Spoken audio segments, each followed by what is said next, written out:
everyone, I'm Elaine Chow. And I'm Trist Curlis. And welcome to The Musician's Loop. Loop, like a drum loop? No, like the kind of thing that a jeweler uses to evaluate gems. Oh, like a magnifying glass, like what we'll do on this podcast, actively listening to music like a musician. That's right. And every week, we are choosing a track to dive into together and share our thoughts about what we find intriguing about the song. Whether it's songwriting, chord progression, instrumentation, recording technology, arrangement, whatever, we're looking at the music we love through the lens, or the loop, of decades in the music industry.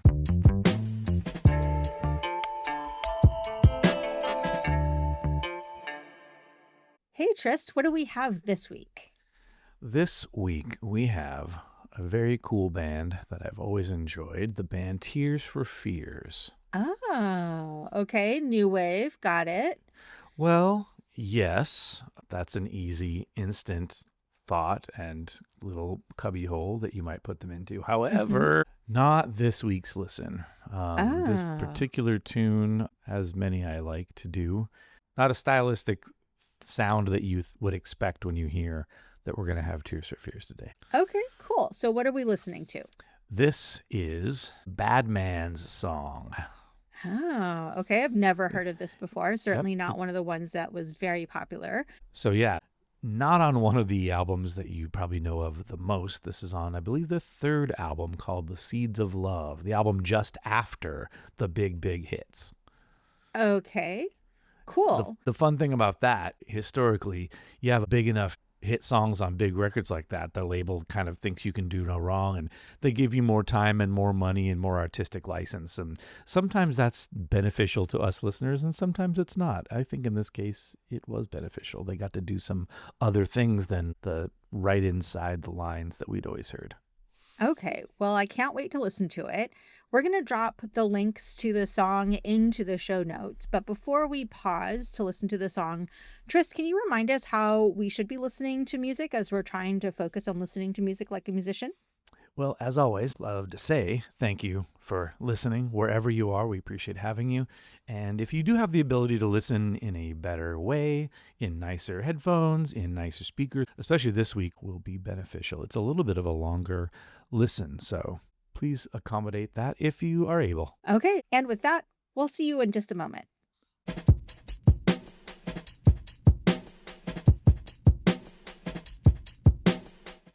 And we are back. Okay, that was a complete trip. Like, it was, I don't want to say all over the place, but it was definitely a big surprise all across the board. And ironically, on the album, it's probably the most like that stays the course of any song. There are lots of sonic adventures about it. Even the hit from this was Sowing the Seeds of Love, and it's amazing. The reason I didn't choose that one is because it would need like 4 episodes. We would have to have an entire podcast about each section of that particular song. So if you're listening, go ahead and check that one out too. Anyway, this one, even though it has some twists and turns, it kind of stays in the same vibe.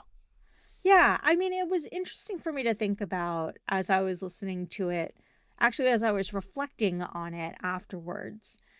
There is a sense of multiple movements in the song, and it made me think about some of the classical music that I've played, whether it's a sonata or some kind of a larger piece that has multiple distinct movements where each one is a very different type of theme, it's a very different type of feel, and yet it all holds together as one. Is that something that you heard? I don't think of it in that way, but when you mention it, it makes perfect sense to me at the same time. It's a bit of a jam. It has multiple personalities, like you said, but I love that about it. It comes back to some certain themes or certain little riffs, and yeah, I love the additional vocals from Oleta Adams. Now, she's featured on the first 3 songs of this album, but then not on the rest of it. And cool story about her, they heard her, and I think it was like in the mid-'80s, 85 or so. They were on tour, again, touring Shout and Everybody Wants to Rule the World, the songs that everybody knows. And in Kansas City, there's a lounge at the hotel, and she was the singer. at the lounge, and they just really took to her. They really liked listening to her, and they'd always remembered her. I think they might have said hello to her in person or something, and people from the hotel said, "Oh yeah, the Tears for Fears guys are here." She was doing it. Her music wasn't anything like Shout or Everybody Wants to Rule the World, so she just thought, "Oh, that's cool. It's nice that those boys stopped in and they liked it." And then they came back and basically wanted to take her back to England with them and record. That's how much they loved what she was doing. And after some convincing, well, thank goodness for us, she did, and helped start her career a little bit more than what she was doing. I think it's kind of amazing to think about how we as artists can uplift other artists. I think we heard that in some of the songs that we have reviewed before, whether it was Ladysmith Black Mambazo with Paul Simon or with Kenny Loggins' track that we covered earlier that had a couple of up and coming singers on it as well. It's really interesting to think about how we as artists can help to uplift others and help to leverage them into the next level. Totally. I think that's a bit of a factor. I would guess there's also a bit of like, oh, I want some of that sound in my music. And we don't have any of the people in our circle right now that go to the studio when we make records that do that thing. We love it. Let's not find something that's like it. Let's just ask her. Oh, remember that singer? We really liked her. Let's find someone like her. But when you're kind of at that level where you've had the big hits and you've got the good budgets to do whatever you want, it's like, no, let's go get the sound that we really liked. So I think that's cool. I don't think you're wrong at all. I think that's definitely a part of it in terms of just wanting to support. But I think artistically is even more like, ooh, that's a sound we'd love on this record, and the two of us that currently sing on the records can't do that sound that we want to add to our music. So they went out and got it. Yeah, I think it also fits really well in with the lyrics. As I was taking a look at it, there's a whole lot of, I don't want to say like churchy lyrics in there, but definitely things about lies and like being bad and redemption. There is the lyric Foods for the Saints in the chorus. I feel like all of that feeds into the gospel choir, the church environment, the church language, this whole theme about sinfulness and redemption that happens within the song that I think they wanted to surface just to the feel of the song and in certain aspects of it. Yeah. The gospel and soul sounds that she had when they heard her, that's obviously why they went right to her for a sound that would fit with this thing that we're working on. Yeah, I also was thinking about it as I was analyzing each one of the different sections. So there was a section at the very beginning that I put as jazz. There's a lot of hi-hats going on. But then I was also thinking about there is this kind of Black church music tradition of very intense piano and drums going on at the same time that I think really fits in. So do you think it was more of a jazz intro or more of a gospel soul Mm. intro? Yeah, I have the same feeling as you. I think when I very first heard it, it's like, oh, it's very kind of jazzy, bluesy adjacent. And again, especially surprised because you go in, whether we choose to or not, we know the band. And I think this is maybe the second song on the album. So the first song isn't anything like this. And none of their other hits are like this. And so you hear this. And so it's definitely relative to the other music, it's definitely more jazz and blues related for sure when it starts. You have a feeling there again it's going to be a little bit open. You might hear a bunch of solos and it might be long, I think is what I thought. And I wasn't wrong. It is. Yeah, at 8 minutes and 30 seconds, it definitely is one of the longer songs that Yeah. we've reviewed. Not one of the singles on the album for sure. You know, one of the things that came to mind as I was listening to this piece is the influence of other genres. And what came to mind was Bohemian Rhapsody Hmm. and the influence of choral music, but also just this overblown operatic sound that comes out in the second half of the song, and also the different movements, right? That you hear in Bohemian Mm-hmm. Rhapsody. And there was something about that that really triggered that memory for me and thinking about there was this little thing that was introduced that seemed very much like that. And I had to think about, oh, is that something that was contemporary? And it turns out it was actually 10 years earlier. But Right. I'm kind of curious about how you think these different influences into rock from other music traditions really comes into the production of some of these albums that might be more experimental or more thematic or just a little bit more exploratory. Like you were saying before, once you've made a couple of big hit albums, you maybe have a little more creative flexibility or given options to really explore musically. Um, I'm very interested in hearing how you think this might have worked for them. Yeah, especially because of her sound and background. I think I hear those sections definitely more kind of gospel-y, and I think the vibe from her. She plays piano as well. I know she plays piano, and I know she plays on the album. Forgetting exactly if she actually plays piano on this, but I think she does also. So I think all of that, just the feel of it, probably harkens back to the songs that they heard her play. I think this probably is as much the kind of thing that they brought her into the fold for as anything, even though the other two songs that she sings aren't really like this one. But yeah, I think that totally happens. You let the lyric and the vibe of the next section go to the experience of what you've heard that might fit. So if you're feeling there's a section, you generally hearken to a vibe and a sound that you've heard before that kind of fits that. So no surprise to me at all that these different movements, as you call them, do have different attributes to them. Yeah. Well, let's switch gears a little bit and talk about the lyrics because I found these absolutely fascinating. One of the things that I dug into as I was trying to do some background research into it was the number 628. So I was reading about it and it was really funny to read some of the backstory. Now, I don't know how much of this directly came from them or whether it's some kind of lore, but there was some talk about 628 as being a hotel room number. Mm. And one of the pieces of lore is that after the gigs, they would generally rent out a room at the hotel that they were staying in for the party room. And so the one for that particular gig was 628. And so that happened to be right next door to the guy who wrote the song. And he ended up overhearing what they were saying. And there was a lot of trash talking happening. Yeah, kind of bad mouthing and making him Roland being the bad man. Yes. Yeah. Okay. And so I I'm think that there remembering was that something. anecdote now. Yeah. Right.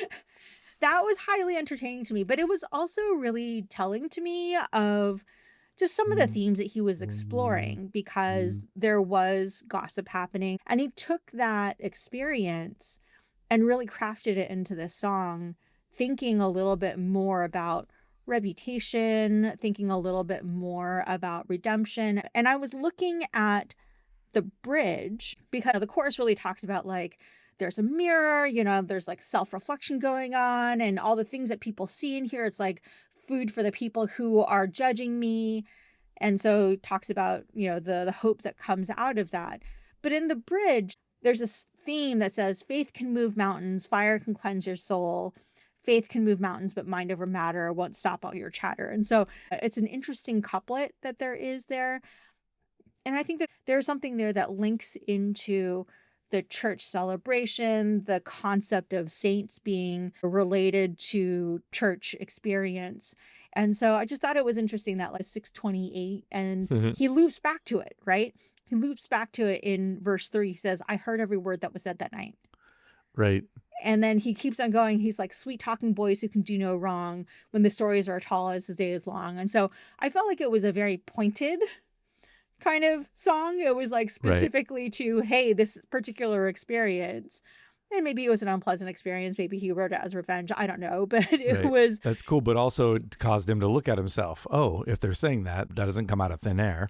Yeah. So there's equal bits of calling it out, but then, I'm calling this out and you don't know my life. You don't know what I'm dealing with. But the reality is they're saying this. So again, look at yourself. It's my favorite second bridge almost.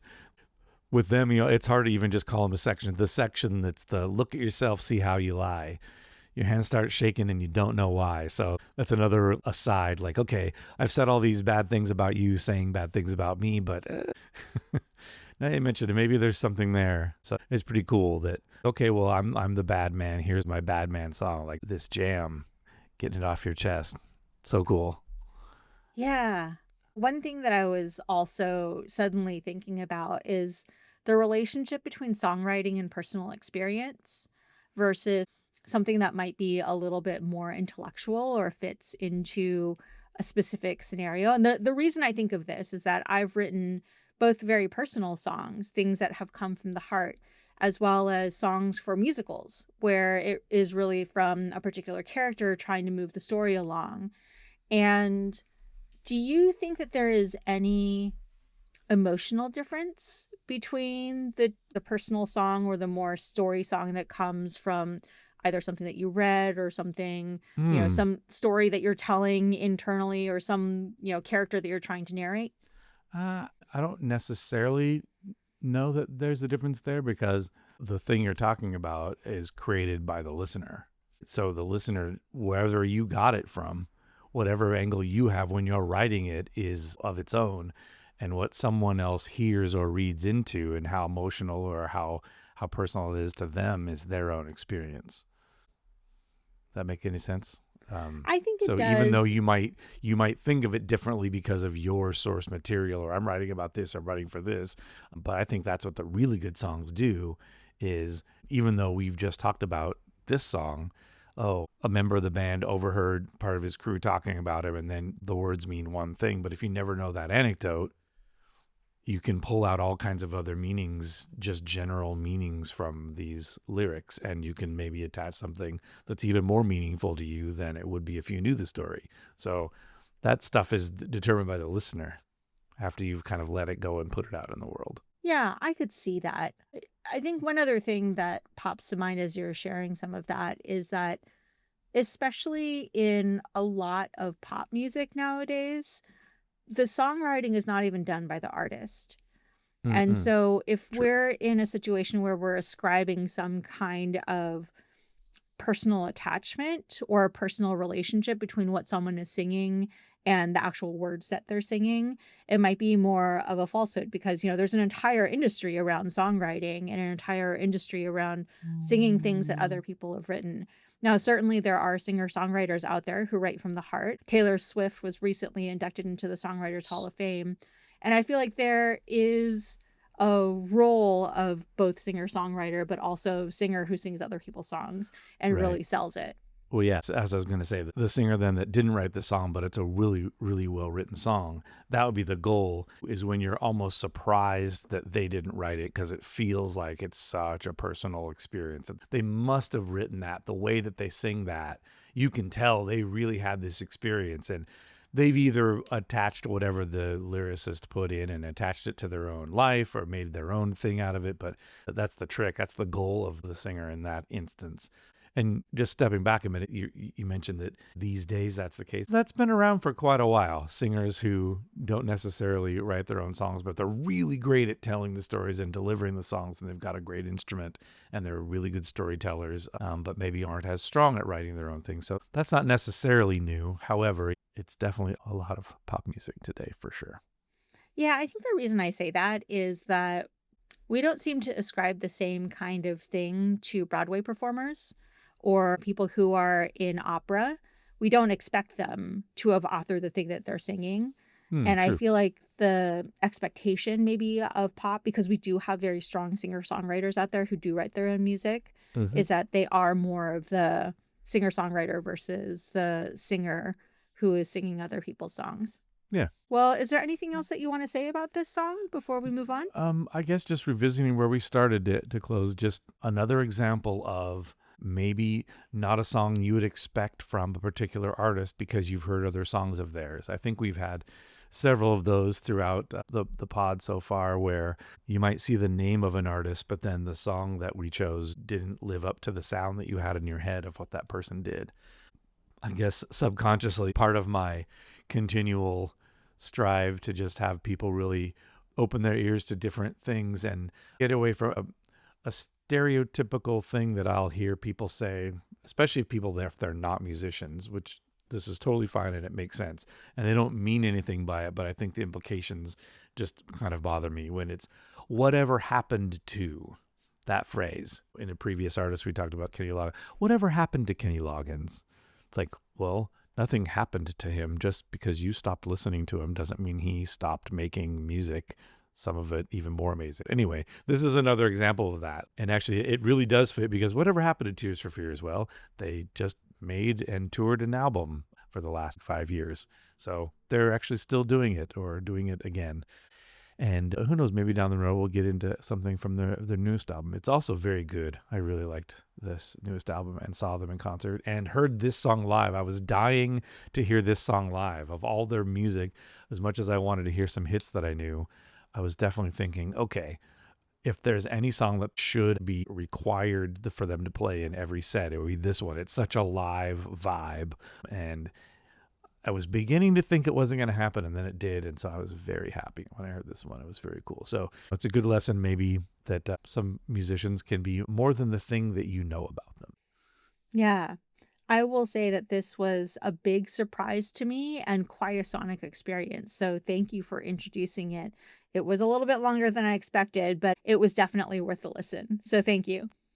Absolutely. Okay. And so with that, we're going to move on to our next segment, which is mailbag. Mailbag. That's right, the mailbag.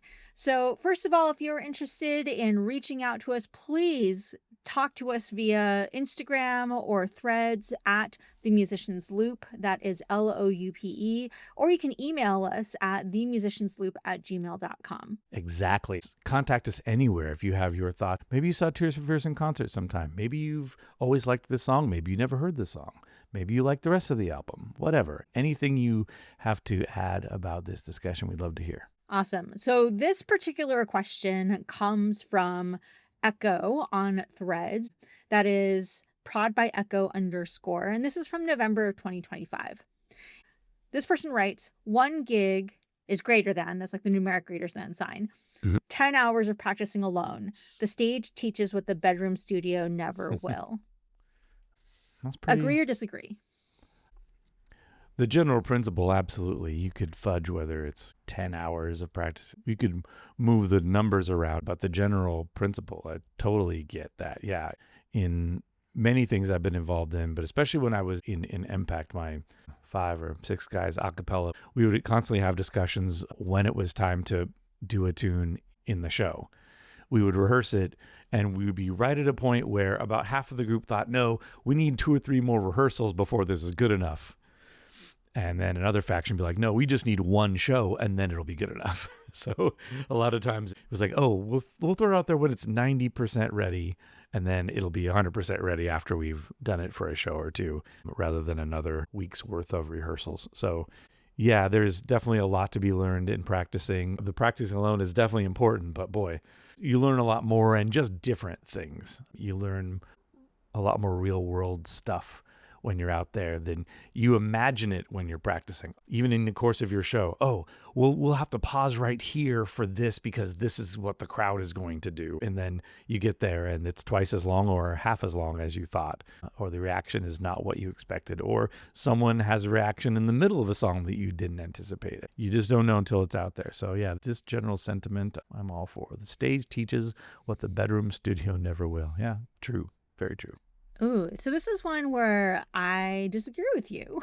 And it was interesting for me to think through why I had such a strong reaction to it. Part of it is that I feel like it's a false dichotomy. What you had said earlier about what you learn in both locations is different. I agree with that. I 100% agree with the lessons that you learn are completely different between when you're practicing versus when you're on stage. I would also argue that the lessons that you learn on stage are different than the lessons that you learn while recording, right? If you're making something and you're under a deadline. And I think part of it is that the type of feedback that you get in each location is different. For instance, if I'm practicing alone, a lot of times I am trying to master. I am trying to go through and either memorize things or try to feel things in my voice. If I'm doing something vocally, I'm working things out. There are lots of tiny little details that I want to work through before I get in front of someone. If I do a gig that's unprepared, it doesn't help me. It actually just increases my panic. But if I do it at that 90%, 95% that you were talking about, it does teach me a lot. It does teach me a lot about being in the moment. But I think that there are certain lessons that I learn in practicing alone, things that I've learned over decades of practicing alone, having to do with discipline, having to do with how to study music, things that I absolutely know that you know how to do backwards and forward. Like, how do you prepare for a rehearsal? How do you prepare for a gig? There is a certain amount of preparation that's involved in that to make sure that you are ready to go.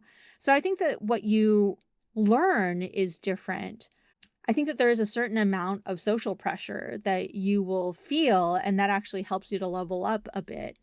And I agree with that. But I wouldn't discard 10 hours of practicing for one gig. So the way that the tweet is written, there are two different sentiments. The first thing that says one gig is greater than 10 hours of practicing alone is different from the statement, the stage teaches you what the bedroom studio never will. The first one is qualitative, saying that the one gig is greater than, that's more valuable than the practicing alone. But then the statement after it just says that they're different. The stage teaches what the bedroom studio never will. So a little bit of semantics of how it's written. I would agree mostly just that they're different. That, yeah, the being on the stage will teach you stuff that you can't learn alone, but that doesn't mean you don't do it. I don't think the intention of the statement is, 10 hours of practicing alone is useless. I don't think that's that at all. It's just that, oh, wow, I did that 10 hours of practicing on my own. Okay, I feel like this one thing. Then I went and did it. And it feels, I would almost say it's almost equal. Like, oh, wow. I went from 0 to 80%, and I went to the last 20% with just getting it on stage. To me, that's the sentiment I derive from it. I think of it more like just that it's a different thing. Yes, do all your preparation, but just don't forget that it's a whole different ballgame when you go to do it on the actual gig. Yeah, I would agree with that, saying that it is different. And at the same time, you can leverage other performance experiences that you have to map your practice into performance. Like, think of all the times that you've been out on stage and something bad has happened. Like, how do you react to it? Sound's gone out. Someone starts on the wrong key. There's a bunch of stuff that happens. Right. And I think what I reacted to was the inherent value statement. Sure, yeah. The greater than implied that the value was different between them. But I would agree that it is different. And also, I guess it depends on the art that you're talking about. I think there are certain disciplines. What are we talking about? Ballet? Are we talking about jazz music at a club? Are we talking about a concert recital? You know what I mean? Like I say, we could fudge the numbers, the one gig greater than 10 hours. We could move those numbers in different directions depending on what the discipline is. Symphony orchestra, the practicing that the symphony orchestra does and then plays it on stage, I would suggest that there isn't as much difference there. Yeah, it's different, but those rehearsals are a lot more similar than I think the soloist with the piano player, especially if there's improvisation involved. So I think the different disciplines could call on the gig, getting them polished differently, depending on what the discipline is. So we've identified 3 different arenas where we'd say things are different. So there's practice alone. There is gig. I guess we have an interim in there, which is like practice together. And then there is recording. Are there any other avenues where you feel like the lessons are different than those, where you've experienced some kind of learning or some kind of practice or experience that has leveled you up? The only thing I can think of would be is if you're actually directing or producing. If you're the one in charge of the ensemble, if you're the leader, you've got to practice the music, but then you've got to learn what everybody's supposed to be doing and figure out what's most important, whether it's for a studio or for live, get that stuff together. Actually, that triggered a thought for me, which was along the lines of coaching or having someone externally give you feedback. It's a different type of preparation. Whether it's in a master class, you have someone who's coming in to consult. I've done some theater work with people where they've brought in external directors to help you to level up. Sure. And I feel like that's another avenue. But I'm just thinking through the different ways where you actually learn lessons. You just don't learn it by yourself. There are lots of different types of lessons that you learn in different types of contexts. Indeed. Yeah. Well, any last thoughts about this? No, that's it. That's a good one. Thank you, Okay. Echo.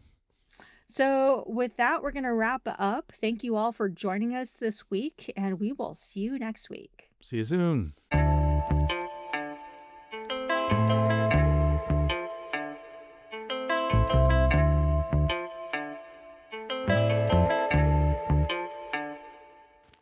Oh, it's so cool.